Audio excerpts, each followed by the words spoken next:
নমস্কার বন্ধুরা, Florence daily লাইফের চ্যানেলে আরও একটি ব্লগে তোমাদেরকে স্বাগত জানাচ্ছি। আর ব্লগটা শুরু করছি একটা খুব ইজি সিম্পল ডিআইওয়াই দিয়ে। আমার কাছে এরকম একটা প্লাস্টিকের কন্টেনার ছিল, তার মধ্যে কিছু এই সুন্দর কালারফুল স্টোনগুলো অ্যাড করে তার মধ্যে জল দিয়ে আর আমার যে মানি প্ল্যান্ট গাছগুলো রয়েছে সেখান থেকে দুটো ডাল কেটে নিয়ে আমি এর মধ্যে লাগিয়ে দিয়েছি। আর তৈরি হয়ে গেছে আমার এই সুন্দর একটা প্ল্যান্টার বলতে পারো। তো আমার রান্নাঘরের একটা পোর্শন খুব বাজে দেখতে, খারাপ অবস্থা হয়ে রয়েছে, সেটাকে ডেকোরেশন করব, কিন্তু যতদিন না ডেকোরেশন করতে পারছি ততদিন জায়গাটাকে সহ্য করার জন্য আমি এই জোগাড়টা করলাম।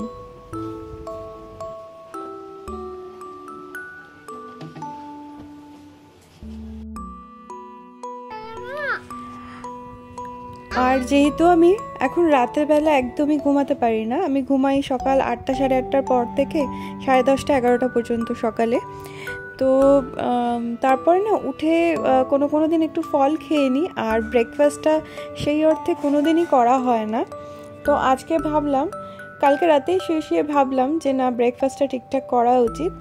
আর সেই জন্যই সকালে নিজের ব্রেকফাস্টে একটু ব্রেড আর ডিম নিয়ে নিয়েছিলাম, আর সেটাই একটু চটজলদি বানিয়ে নিচ্ছিলাম।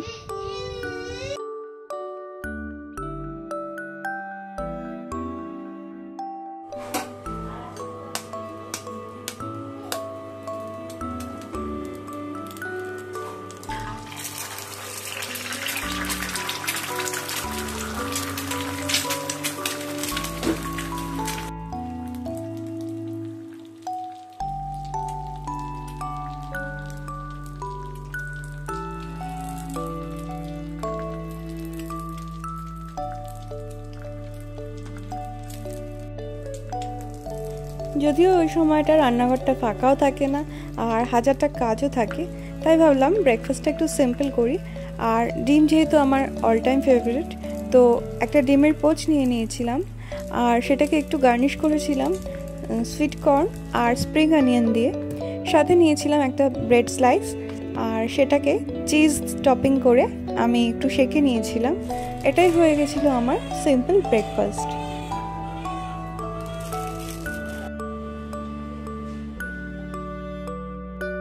ব্রেকফাস্ট রেডি করে ঘরের টুকটাক সকালে যে কাজকর্ম থাকে সেগুলো আমি সেরে নিচ্ছিলাম, আর বিছানাটা গুছিয়ে নিলাম। বিছানাটা প্রথম কাজই হচ্ছে আমার ঘুম থেকে উঠে বিছানাটা গুছিয়ে নেওয়া। বিছানাটা অগোছালো থাকলে আমার ভীষণই অস্বস্তি হয়, তো সবার প্রথমে উঠে এটাই চেষ্টা করি। কিন্তু আজকে আমি ব্রেকফাস্টটা আগে বানিয়ে নিয়েছিলাম, কারণ কি নাহলে অনেক দেরি হয়ে যায়।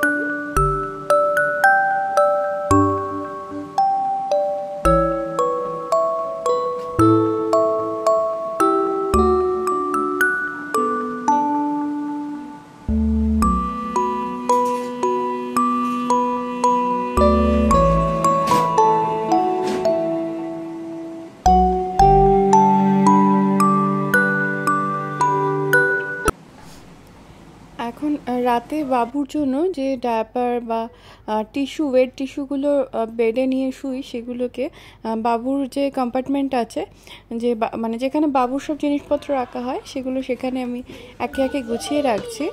এরপরে বাবু যে এখন নতুন দুধটা খাচ্ছে অ্যাপটামিল, এটা ফুরিয়ে গেছিলো, অভি আজকে সকালে নিয়ে এসছে, ওটাও আমি গুছিয়ে রেখে দিলাম। আর এখানে দেখতে পাচ্ছ দুটো টবে আমি এই পর্তুলাকা বা 9 o'clock যে গাছগুলো হয়, টাইম ফুল গাছ যেগুলো সকালবেলায় ফোটে, সেগুলো আমি ছাদ থেকে কয়েকটা ডাল কেটে এনে আমার এই দুটো সুন্দর টবে লাগিয়ে দিয়েছি। আর এখানে আমি কিছু রসুন লাগাচ্ছি। ওই যে ঘরে সবসময় না থাকলে অসুবিধা হয়, যে চাইনিজ আইটেমে বা ফ্রাইড রাইস এইসবে যে আমি স্প্রিং অনিয়নটা ইউজ করি, তো সবসময় তো পেঁয়াজ পাতাটা থাকে না, তো তখন আমি চটজলদি এই রসুন গাছ থাকলে সেটা থেকেই কাজ চালিয়ে দিই। আমার ভিডিও যদি কেউ ফলো করে থাকো তোমরা জানো যে আমি রসুন গাছটা কিন্তু অলওয়েজই লাগাই, আর নিজের বাগানের থেকেই টুকটুক করে কেটে সেগুলো আমি নানান রকম রান্নায় দিয়ে থাকি। তো তোমরা আগে অনেক কমেন্টস করে আমাকে বলেছো যে এটাতে মানে খুবই ভালো লাগে দেখতে। তো ভাবলাম যে আমার বাগানটা খালি হয়ে আছে যখন রসুনগুলো লাগিয়ে দিই। আর খুব সিম্পল, রসুনের কোয়াগুলোকে জাস্ট এইভাবে মাটিতে পুঁতে দিলেই কিছুদিনের মধ্যে গাছ বেরিয়ে আসে। আর এবার ব্রেকফাস্ট করে নেওয়ার পালা। যেটা বানিয়েছিলাম সেটাই আমি খেয়ে নেব, কিন্তু আমার মেয়ে এখানে আমার আগে হামলে পড়েছে। দেখতেই পাচ্ছ সে ব্রেডটা খাচ্ছে না, শুধুমাত্র ডিমের যে কুসুমটা হলুদ পাটটা সেটা আঙ্গুল দিয়ে চেটে চেটে খাচ্ছে। আর আমি বলেছি ওকে যে এতে চিজ দেওয়া রয়েছে, একটু চেটে দেখে নিল, কিন্তু বলল যে আমার ভালো লাগে না, ও ডিমটাই খেলো।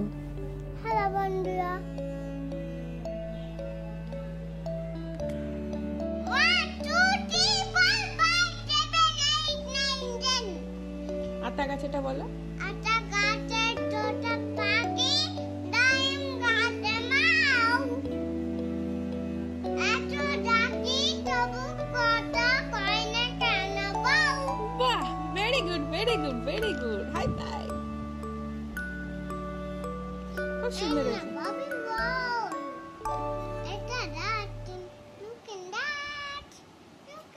দেখতেই পাচ্ছ মেয়ে টিভি থেকে যা দেখে, যে গানগুলো দেখে ওর পছন্দের ওগুলোই শিখে ভুলভাল গায়। আর এখানে সে তার ভাইয়ের তোয়ালে দিয়ে নিজের মাথার চুল বানিয়েছে। এটা কিন্তু সব বাচ্চারাই করে, আমরাও ছোটোবেলায় করেছি। গামছা দিয়ে তোয়ালে দিয়ে কাপড় পেলেই সেই সব দিয়ে চুল বানাতাম। তো এখানে ও কিছু ব্যতিক্রম না, ও ঠিক তাই করেছে। আর এখানে দেখতে পাচ্ছ ছোট্ট সোনা বাবু, ও চুপ করে শুয়ে আছে, ট্যাপ পিট করে। ও কিন্তু ঘুমের ঘোরে আছে এখন, তাও একটু একটু চেয়ে চেয়ে দেখছে। তো এইভাবেই দুটোকে নিয়ে চলছে আমাদের সময়। আর মেয়ের চুলটা একটু সামনে কলির কাছটা, কানের সামনের দিকটা একটু লম্বা হয়ে গেছিলো, আসলে ওর ন্যাড়া হয়েছিল। হ্যাঁ, তো ওই জন্য ভাবলাম একটু কেটে দিই, ঘরেই কেটে দিই। তো প্রথমে একটু কাঁচির সাহায্যে, তারপরে একটু ট্রিমার দিয়ে শুধুমাত্র এই সামনের পোর্শনটুকু কেটে দিয়েছিলাম, যাতে দেখতে মানে খারাপ লাগছিল সেটা যাতে ঠিক লাগে। মামা তো চুপচাপ মোটামুটি বসেছিল, হেল্প করেছিল আমাকে। তো দেখতে পাচ্ছ সেটারই একটা অংশ।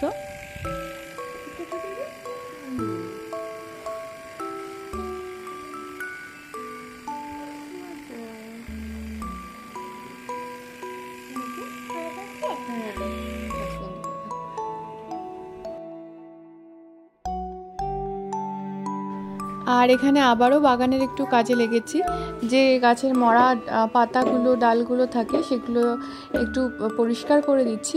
প্রতিদিন করা হয় না, মাঝে মধ্যে যখন সময় হয় তখনই করি। তো আজকে সেই সময়টা পেয়েছিলাম, তাই করে নিচ্ছিলাম। তো বন্ধুরা, আজকে ব্লগটা এখানেই শেষ করছি। পরে আর একটা ছোট্ট ক্লিপিং দেখাচ্ছি রাতের বেলা আমি কিভাবে জেগে থাকি যখন বান্ধবীর সাথে কথা বলি পাশের জানলা দিয়ে। তো ও ফাঁকা থাকে যখন, আমিও ফাঁকা থাকি যখন, দুজনে এইভাবেই জানলা দিয়ে কথা বলি। ঠিক আগেকার দিনে যেমন কথা বলতো সখীদের সাথে, আমার সেরকমই চলছে। আমার খুব ভালো এক বান্ধবী, আর আমার পাশেই থাকে। তো আমরা মাঝে মধ্যে জানলা দিয়ে এইভাবে গল্প করতে থাকি। বন্ধুরা সবাই ভালো থেকো, সুস্থ থেকো। পরের ব্লগে দেখা হবে। ব্লগ ভালো লাগলে প্লিজ আমার চ্যানেলকে সাবস্ক্রাইব করতে ভুলো না, আর বেল আইকন প্রেস করে অল সিলেক্ট করো, তাহলে আমার সব ভিডিও নোটিফিকেশন তোমরা পেয়ে যাবে। বাই।